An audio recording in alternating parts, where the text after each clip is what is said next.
This is Charter Local Edition. I'm Brad Pomerance. Glad to welcome back Richard Ramos. He is the CEO of the Latino Coalition for Community Leadership.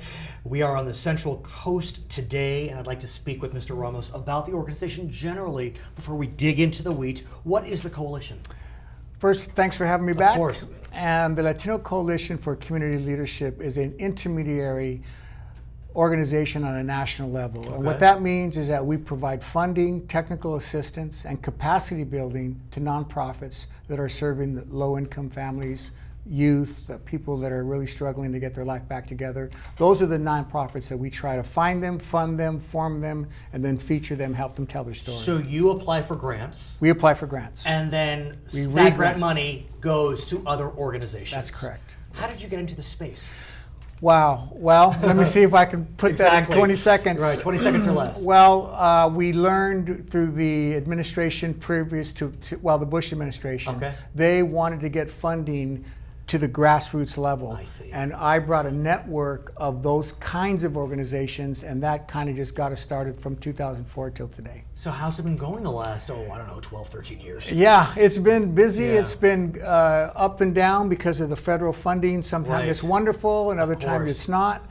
But they understand the importance of an intermediary between a grassroots organization Right. and the federal government. So in a lot of ways, you act as a mentor, let's say. Very much so. We mentor organizations. That's a good way to put it. Right. We mentor grassroots organizations to help them so they can be sustainable beyond 1 or 2 or 3 years. And I want to talk more about mentors and talk about parents as mentors. Because I have to think that a lot of these organizations that you're working with are trying to solidify community structures, family structures. Exactly. And so what have you learned through this process in terms of the importance of parents? And I use that term very broadly. Parents can be abuelas, they can be tias, they can be lots of things. Well, that's the way it is. The way families are structured today is not the traditional Right. family, but we still want parents to understand the importance of their role. And when they abdicate that role, kids look other places for leadership. Right, and that leadership isn't necessarily the aunt or the grandmother, but it could be a gang member. It could be gangs, it could be a lot of things. But let's talk about parents. And I want to talk right now about traditional biological parents. How have you worked to keep bio parent or parents involved? And I'm talking specifically in terms of the Latino family unit. Well, we have a curriculum, it's called Parents on a Mission. I train community leaders to teach a 6-week curriculum, and in that curriculum, parents are learning how to grow themselves. Because we teach them, you can't lead your kids if you can't lead yourself. And most parent curriculums teach parents how to fix their kids. Parents on a Mission teaches parents how to deal with themselves and how to grow themselves emotionally, mature, and understand that as they grow and lead themselves, that's the key to growing and leading their children on a positive path. I want to then ask about the broader definition of parent, because at the risk of sounding stereotypical, my perception is the Latino family unit is grand.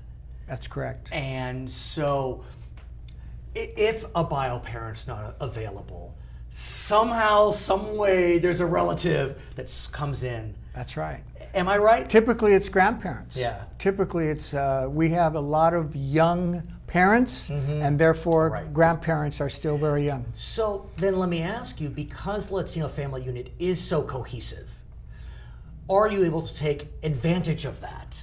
That there is that cohesive unit? Can you then use that to your benefit when you're looking at grants and programming, et cetera? Well, that's the hard work, because a lot of times the family is so powerful influence.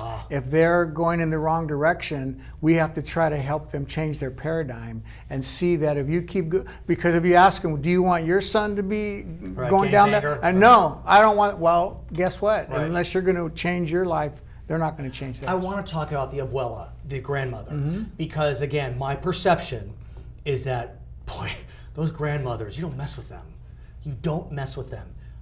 I hope I'm not sounding stereotypical, but that's what I see. Am I saying it correctly? No, I think that's true in a lot of cases. I look at my mom, who was a great grandma. Right. She's Yeah. 98 years old. Uh-huh. And she's always been a strong influence in all of her grandchildren. And no, there's a lot of respect there. Right. And there's just a lot of love there, and there's a lot of cohesiveness there. And very naturally, Latino children look to their grandparents for that love, acceptance, and belonging. I mean, one all could of those argue things. that we could all benefit from that. I mean, I think so. Again, I look at the Anglo cultures in the state of California. I don't see that grandparent unit being, again, this is a generalization, as strong as it is in the Latino, or can be in the Latino family. And I think in other cultures as well, but you're right, in our culture, the grandmother is a very honored person, very looked up to person, and given a lot of Sundays, everybody's there eating the food and cooking for everybody. And what about the men, though? Is there an issue with missing men? Be it fathers, uncles, grandfathers? Huge issue. And if they're not missing physically, they're missing emotionally. Because they a lot of times have a hard time overcoming their own issues to be able to be that affectionate, loving, guiding hand that a lot of young people need. And sometimes the fathers are there, but they're not there. Is that endemic in the Latino culture? Is that part of the challenge, the machismo that we see when we watch Univision and telenovelas and Telemundo? I think, again, I don't want to broad brush it too much. I know, I've been broad brushing this whole interview. But I certainly it is there, yes, because typically the male it's the woman's job to raise the kids and be at home and do all of those kinds of things. But in our society in America, the man needs to be the leader. And that's not always easy to get him to do it. So now that we're dealing with, let's say, third generation Latinos, meaning Right, my kids. Yeah, your kids who, you weren't even born in Central America, let alone your kids, and maybe even your mother wasn't born in Central America. How does that play into this calculation? Because, some of these third generation Latinos, they don't even speak Spanish. Right, a lot of them don't speak Spanish. My mother's from Mexico. I was born in LA, but my Spanish is not great, so my kids don't speak any Spanish. Which is a shame. It is a shame. Shame on me. Shame on you.